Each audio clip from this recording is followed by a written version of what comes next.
Bienvenue à tous dans Autour de la parole, la plateforme où nous prenons le temps de réfléchir, de comprendre et de grandir à la lumière de la parole de Dieu.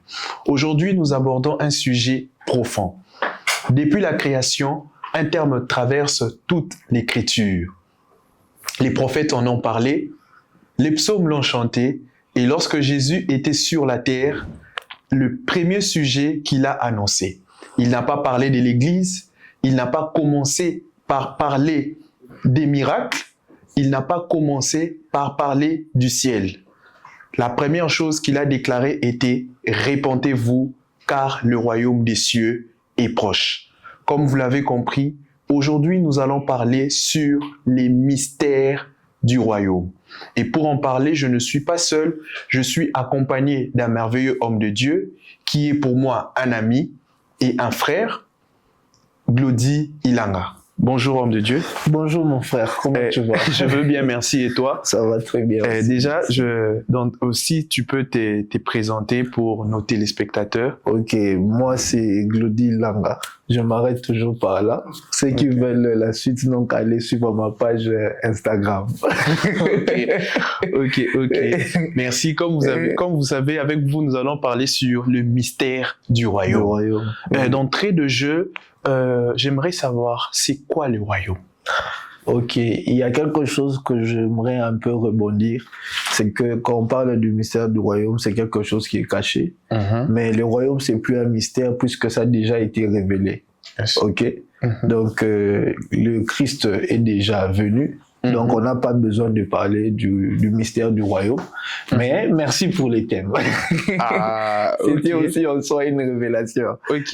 Donc, quand on parle du royaume, en anglais, c'est vraiment très facile parce que ça regroupe deux mots. Il y a king et il y a dom. C'est le mot kingdom qui veut dire king pour roi, dom pour domaine. Donc, le royaume, en gros, c'est un domaine du roi. Mais pour aller un peu plus loin, le royaume est une entité qui est sous l'influence du roi.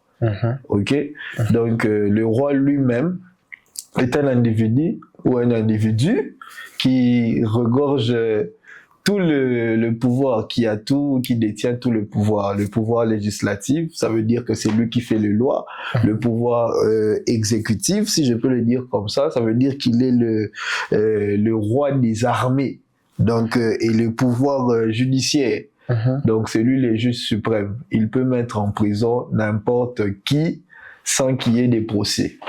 Puisque nous parlons de la monarchie absolue. La monarchie absolue. Oui, Dieu est un monarque absolu. Donc son système, c'est le régime de la monarchie absolue.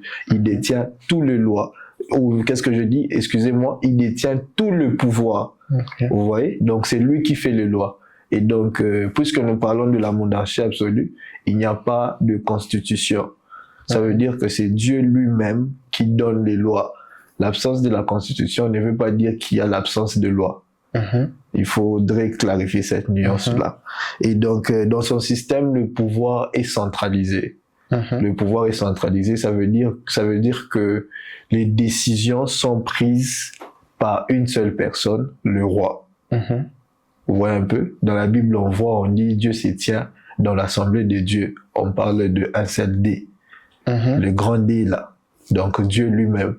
Et l'apôtre Paul dit même qu'il a connu la pensée de Dieu, qui lui a donné conseil et tout ce qui va avec. Donc c'est un peu ça, le royaume. Ok, merci. Tu m'as éclairci en tout cas sur ce sujet. J'aimerais savoir, existe-t-il une distinction entre le royaume des cieux et le royaume des dieux, ou s'agit-il simplement de deux expressions différentes pour désigner une même réalité spirituelle? Ok. Il y a une différence, mais il y a aussi un courant de personnes qui disent qu'il n'y a pas de différence. Ça parle de la même chose. Et j'ai dit toujours que la vérité est progressive. Donc il y a ceux qui disent que, puisque celui qui parle du royaume des cieux, c'est Matthieu, il parlait du royaume des cieux parce qu'il s'adressait aux Juifs. Et dans le temps, le juif, vous savez, avec le nom de Dieu, ne citez pas le nom de Dieu en vain. Même pour écrire certaines lettres, je crois même dans la Bible ou des manuscrits, on changeait on changeait voilà, comment on appelle ça, je crois la plume qu'on utilisait dans le temps, on changeait et on écrivait le nom de Dieu avec autre chose. Alors quand il s'adressait aux Juifs, il disait royaume des cieux pour ne pas citer le nom de Dieu de manière répétitive et on va. Et quand Luc, lui qui dit le royaume de Dieu, il s'adressait aux gentils. Ok. Vous voyez, c'est pourquoi il disait le royaume de Dieu. Mais il y a aussi une petite nuance parce que le royaume des cieux fait référence à un endroit où le règne de Dieu est localisable. Vous voyez, dans les cieux. Ok? Mais quand on parle du royaume de Dieu, c'est le royaume de Dieu en général. Puisque Dieu est partout et que partout se trouve en lui, mais il règne dans les cieux. De la même manière, il règne en nous. Vous voyez? Oui, donc c'est un peu ça la nuance. Ok, merci en tout cas. Mais pour parler d'un royaume, on doit avoir un roi, un peuple, un espace sur lequel le royaume est établi. En parlant du royaume des cieux, qui est le roi et quel est son peuple et sur quel espace est exercé son royaume et est-elle localisée sur une carte? Ok. Il y a... Pour répondre à cette question, il y a un verset que j'aime beaucoup de 1 Timothée, le verset... le 1 Timothée, le chapitre 1er, le verset 17. Ok. L'apôtre Paul parle à Timothée, ensuite il conclut vers la fin, avant sa conclusion générale. Il finit, il dit « Au roi des siècles, immortel, invisible, seul Dieu, soit l'honneur et gloire au siècle des siècles. Amen. » C'est justement pour répondre à la question qui est roi. Le roi, c'est Dieu, l'éternel. Ce qui veut dire il est le seul immortel, le seul qui ne peut pas mourir. Et pour le peuple, ce sont ses sujets. Les sujets, ça peut être des hommes. Parlons des hommes, les sujets, c'est nous, ces hommes, ces esclaves. L'apôtre Paul dit dans Tite 1, dans Romains 1, l'apôtre Paul se présente, il dit la lettre de l'apôtre Paul, esclave de Jésus-Christ, ou la lettre de Paul, esclave de Jésus-Christ. Donc, nous sommes les sujets de Dieu. Et ces sujets, ce sont eux, le peuple de Dieu. En ce qui concerne l'espace n'est pas physique. Vous voyez? L'espace n'est pas physique. Bon, pour retrouver déjà le royaume des cieux, donnez-moi une carte. Donnez-moi une carte auquel je pourrais, qui pourra me conduire dans les cieux. Il n'y en a pas. Vous voyez? Et donc, l'espace n'est pas physique. Donc, ce qui veut dire que on ne peut pas retrouver le royaume de Dieu. Mais après, il y a aussi le fait que nous, les hommes, nous portons deux caractères. Il y a le caractère spirituel et il y a le caractère physique. Vous voyez? Donc, ce qui fait en sorte que par nous, on peut voir que le royaume de Dieu est là. Vu que nous avons parlé du peuple de Dieu, mais on va plus développer ça. Glody, tu as parlé des sujets. Un peu plus tard. Tu as parlé des sujets parce que dans la Bible, on ne parle pas que des hommes. Vous voyez? On nous parle aussi des créatures spirituelles, qui sont les anges. Je ne veux pas parler des autres parce que la Bible revient souvent, on parle au fait des anges. Quelle est la place des anges dans le royaume des cieux? Il y a, je crois, un verset biblique qui dit « Il fait de ses serviteurs des flammes de feu ». Et à propos des anges, dans d'autres versions, on dit « Il fait des anges de vent ». Vous voyez? Et des serviteurs des flammes de feu. Donc, les anges, c'est juste des serviteurs comme nous. Vous voyez, on est tous sujets de Dieu. Puisqu'il règne aussi là-bas. Il exerce aussi son influence là-bas, comme il exerce son influence en nous. Vous voyez, la différence est que le royaume des cieux, ça se retrouve dans un endroit qui est les cieux. Le royaume des dieux, ça fait référence au règne général. Ce qui veut dire que quand on parle du règne de Dieu, on peut voir le règne de Dieu en nous. Vous voyez un peu? Donc nous sommes tous les sujets de Dieu. Et puisque nous sommes tous sous son autorité, et puisque nous sommes tous sous son pouvoir et sous sa domination. La Bible dit, la domination reposera sur son épaule. Ok. Merci en tout cas. La prochaine question. Que voulait dire Christ en disant « Le royaume des cieux est au milieu de vous » ? Comme référence, Luc 17, Luc 21. 21. Ok. Déjà, dans le contexte de la chose, on parle du fait que Jésus accomplissait des miracles. Ok. Vous voyez? Donc, Jésus accomplissait des miracles et les gens étaient en train de le pointer du doigt en disant, surtout les religieux, ils disaient qu'il les fait par Bézéboul.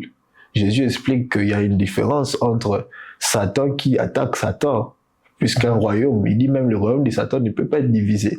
Mais après, il finit, il conclut, il dit, si c'est par Dieu que je fais ces choses, le royaume des cieux est donc ici. En réalité, Jésus fait référence à lui-même, puisque Jésus parle ici de l'influence du royaume. Et il parle des caractéristiques, puisqu'on parle de l'influence du royaume, il parle des caractéristiques du royaume. Et Jésus incarne les caractéristiques du royaume. Alors il dit, si moi je suis ici, et que je fais ces miracles-là, par la puissance de Dieu, puisqu'il est Dieu, le royaume de Dieu est donc venu vers vous.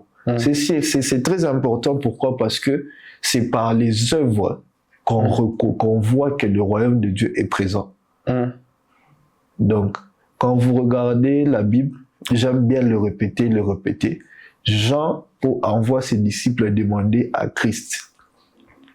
Allez lui demander si c'est lui qui est celui qui doit venir, donc le Messie. Jésus répond, renvoie les disciples de Jean avec une autre réponse. Il leur dit pas, c'est moi. Il leur dit, regardez vous-même, qu'est-ce que vous voyez? Allez lui dire, les aveugles voient, les malades sont guéris, et toutes ces choses-là. Voyez un peu, pour dire que par la manifestation du royaume, les œuvres du royaume, la puissance de Dieu est la preuve que le royaume de Dieu est au milieu de nous. D'ailleurs, je vais aller plus loin. L'apôtre Paul dit, le royaume de Dieu n'est pas une affaire des paroles seulement, mais une démonstration d'esprit et de puissance. Donc, quand on voit les œuvres de Dieu, que Dieu fait au milieu de son peuple, on reconnaît qu'il est là. Yes.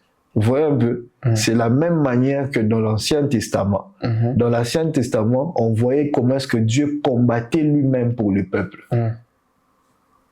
Vous voyez un peu? Et le peuple pouvait reconnaître qu'il était là, puisque lui-même aussi, il est le chef des armées. Vous voyez un peu? Et dans l'Ancien Testament, j'aime même un truc, puisqu'on parle de la démonstration de la puissance de Dieu. Il y a quelque chose que j'aime beaucoup, parce qu'il faut savoir une chose, c'est que Dieu est partout, je l'ai dit, Dieu est partout et partout se trouve en lui. Mais il y a quelque chose qu'il faut savoir, c'est que si Dieu est partout, pourquoi maintenant on ne l'expérimente pas? Comment on saura que Dieu est partout si il ne s'exprime pas? Vous voyez un peu? Et donc, quand Dieu s'exprime, il y a très souvent ce qu'on parle, ce qu'on dit, par rapport, je veux qu'on entre au sujet de la Trinité, mais quand Dieu s'exprime, on voit le Christ et le Saint-Esprit. Vous voyez un peu? Et donc, le Saint-Esprit est une manière, et le Saint-Esprit lui aussi, puisque c'est lui qui est en nous, quand il veut démontrer que Dieu est là, puisqu'il est aussi Dieu, quand il veut démontrer que Dieu est là, il se manifeste au travers de dons. Et au travers de dons, on peut voir la puissance de Dieu. Vous voyez?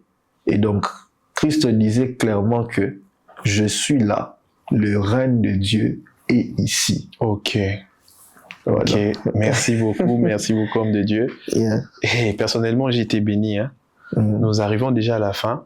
Quel est le mot que vous pouvez adresser au fait aux personnes qui vont suivre au fait cet épisode et concernant le royaume des cieux? Quelle est cette vérité que nous devions connaître sur le royaume que jusqu'à aujourd'hui nous sommes ignorants? Il y a une vérité que j'aime répéter, puisque j'ai déjà été soufflé qu'il y a un deuxième épisode. Il y a une vérité il y a plus de vérités que nous allons traiter au deuxième épisode.